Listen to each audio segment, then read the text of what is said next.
Hey guys, what's happening? Larry from the Gym Rat Pack here, all by my lonesome today, to give you a review of Blue Beetle, which I saw yesterday night with my brother.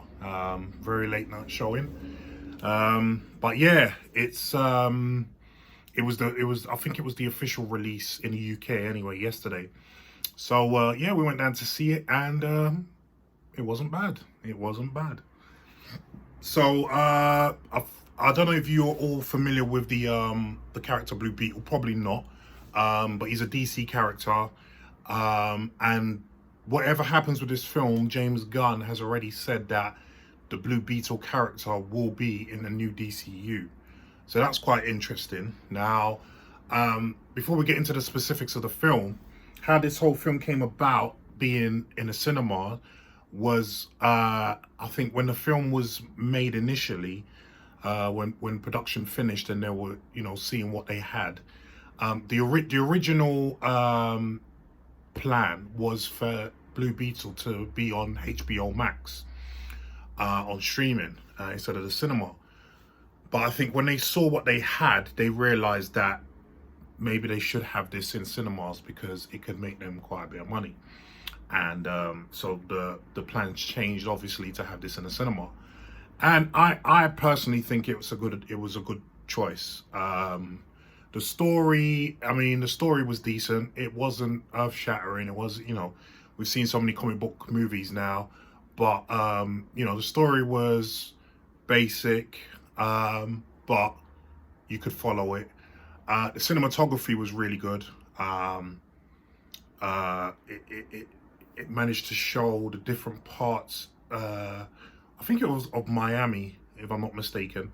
The more affluent sides, the poorer sides, and the acting was fantastic. I have to say, Zolo, the lead character, the lead actor, sorry, who plays Jaime Reyes, fantastic job. I really like this guy.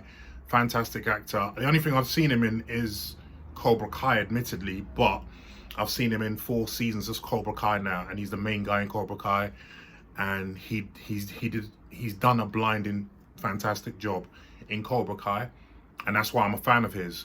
And he did a great job in this film. You really relate to him. He's personable. I thought he did a really great job, and I think the surrounding cast, you had George Lopez, you had the grandma character, you had Jaime Reyes' mom, who was played by the lady who played, who was in the first Predator film with Arnold Schwarzenegger, who was captured by them and managed to survive to the end. She actually plays his mum. Still recognizable after all these years.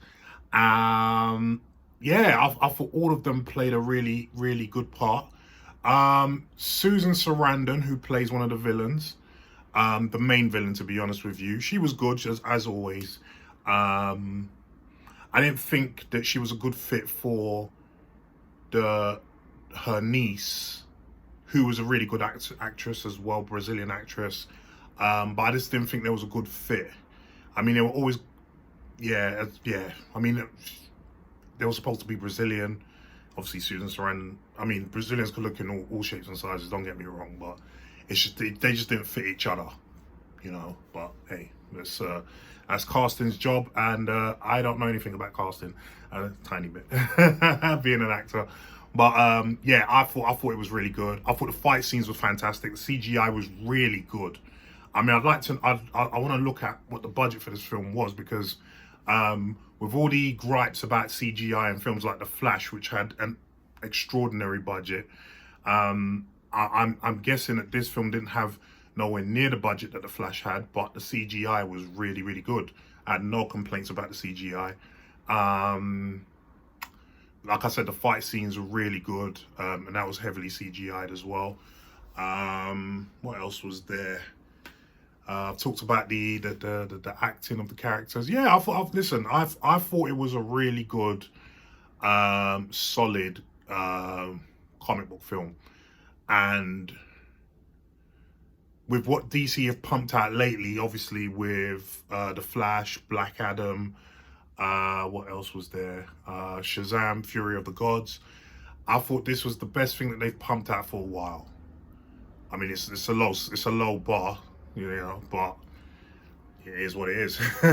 So I think that yeah, this film's pretty decent. A lot of guys have given it 6.5 out of 10. I'd go 6.5, 7. I'd even go 7. I really enjoyed it, and I really want to see what they do with this character moving forward. Now that they've established him as a DC character. Like I said, James Gunn said that he's going to keep that character in the new DCU, so it'll be interesting to see how he fits him in with all the other characters coming up, and what stories are told regarding this character, Blue Beetle. There was 2 post-credit scenes. The last post-credit scene is not worth staying for, but the mid-credit scene, sorry, that's worth staying for. It kind of gives you the story of one of the dad of one of the characters, let's just say, because you have to watch the film to realize which character I'm talking about. But yeah, it gives them a little glimpse as to what's going to happen with that character going forward. So yeah, I thoroughly enjoyed it. Like I said, I'll give it a 6.5, 7 out of 10. And I recommend people go and watch it. I mean, it's interesting to see what the box office is going to be with this film. Like I said, the last few DC films have not been great, either critically or box office wise. I think that, yeah, it's been a long time since a DC film cracked 400 million, which is saying a lot, including Black Adam, because Black Adam made 390 something million. So it'd be interesting to see if this film does crack that. But if not, I think it will make a little bit of a profit.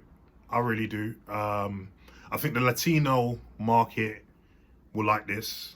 A lot of the jokes are based, I think, more on the Latino market than anything. But a lot of the jokes are still relatable to everyone. So it's a film that I think everyone will enjoy, but especially the Latino market. And let's get it right, the Latino market has been crying for their own superhero ever since Black Panther. So I thought they got it with Miles Morales, but you know, it's all good. But yeah, guys, I recommend Blue Beetle. Like I said, 6.5, 7 out of 10. What do you guys think of the film if you've watched it? And if you haven't watched it, will you be going to the cinema to watch it? Leave some comments down below and let me know what you think, please, yeah?